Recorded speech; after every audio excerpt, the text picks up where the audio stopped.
নমস্কাৰ মোৰ প্ৰিয় বন্ধু বান্ধৱীসকল লগতে মোৰ আই মাতৃসকল কেনে আছে আপোনালোক আজি আমি কথা পাতিম গলৰ বিষৰ বিষয়ে আপোনালোকে জানে ঠাণ্ডা দিনত বেছিকৈ গলৰ বিষ হয় আমি যদি কিবা ঠাণ্ডা বস্তু খাই দিও বা কেতিয়াবা ভুল খাদ্য খোৱাৰ বাবেও আমাৰ গলৰ বিষ হয় তেলা বস্তু বেছিকৈ খালেও গলৰ বিষ হয় কেতিয়াবাটো গলৰ বিষ ইমান বেছি হৈ যায় যাৰ বাবে আমাৰ টনচিলো হৈ যায় হয় নহয় বন্ধু বান্ধৱীসকল আজি মই আপোনালোকক এই ভিডিঅ'টিত এনেকুৱা কেইটামান আয়ুৰ্বেদিক উপায়ৰ বিষয়ে ক'ম যাৰ প্ৰয়োগৰে আপোনালোকে গলৰ বিষ ভাল কৰিব পাৰিব আহক তেনেহলে বেছি দেৰি নকৰি আজিৰ ভিডিঅ'টো আমি আৰম্ভ কৰোঁ এক নম্বৰতে ইলাইচি আপোনালোকৰ যদি গলৰ বিষ হয় আপোনালোকে কি কৰিব এগিলাস পানী ল'ব তাৰ পিছত তাত আপোনালোকে ইলাইচিৰ পাউডাৰ অলপমান দি আপোনালোকে সেই পানীখিনি বইল কৰিব বইল কৰাৰ পিছত আপোনালোকে কুহুমীয়া গৰম হোৱাৰ পিছত সেই পানীৰে আপোনালোকে গলৰ কুলুকুলু কৰিব এনেকুৱা কৰিলে চাব আপোনালোকৰ যি গলৰ বিষ আপোনালোকৰ লগালগ ভাল হৈ যাব দ্বিতীয়তে মেথিৰ গুটি আপোনালোকে এক কাম কৰিব আপোনালোকে আধা বাটিমান মেথিৰ গুৰি ল'ব আপোনালোকে সেই মেথিৰ গুৰিখিনি আপোনালোকে পানী ভিজাই থব আপোনালোকে এদিন ভিজাই থব তাৰ পিছত আপোনালোকে নেক্সট দিনা সেই পানী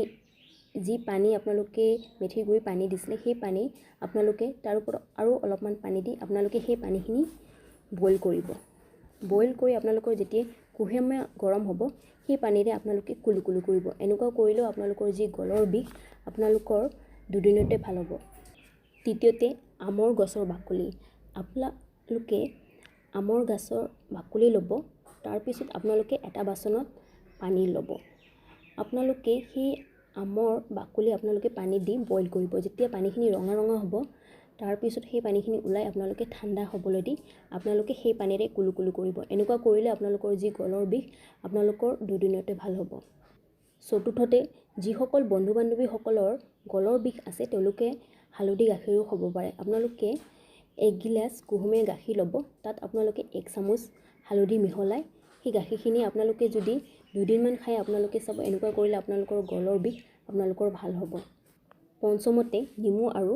মৌৰ ৰস আপোনালোকে আধা চামুচমান নিমুৰ ৰস ল'ব আৰু এক চামুচমান মৌৰ ৰস ল'ব তাৰে এটা পেষ্ট বনাই আপোনালোকে সদায় দিনত দুবাৰকৈ খাব এনেকুৱা কৰিলেও আপোনালোকৰ যি গলৰ বিষ আপোনালোকৰ ভাল হৈ যাব ষষ্ঠতে মূলাৰ ৰস আৰু নিমখ আপোনালোকে যদি গলৰ বিষ হৈছে আপোনালোকে মূলাৰ ৰস ওলাই ল'ব তাত আপোনালোকে অলপমান নিমখ মিহলাই আপোনালোকে খাই দিব এনেকুৱা কৰিলেও আপোনালোকৰ যি গলৰ বিষ আপোনালোকৰ ভাল হৈ যাব এয়া আছিলে গলৰ বিষ হ'লে কি কৰিব লাগে তাৰে কেইটামান ঘৰুৱা উপায়ৰ বিষয়ে যদি আপোনালোকক মোৰ এই ভিডিঅ'টো ভাল লাগিছে তেন্তে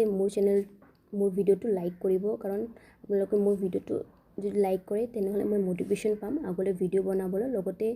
মোৰ ভিডিঅ'বোৰ শ্বেয়াৰ কৰিব যাতে বেলেগ বন্ধু বান্ধৱীসকলেও গম পায় লগতে মোক কমেণ্ট কৰি জনাব কেনেকুৱা লাগিল মোৰ ভিডিঅ'টো বা আগলৈ কিবা বিষয়ত জানিব বিচাৰিছে তেনেহ'লে মোক কমেণ্ট কৰি জনাব লগতে মোৰ চেনেলটো ছাবস্ক্ৰাইব কৰিব আৰু তাৰে ওচৰত থকা ন'টিফিকেশ্যনৰ বেলখন প্ৰেছ কৰি দিব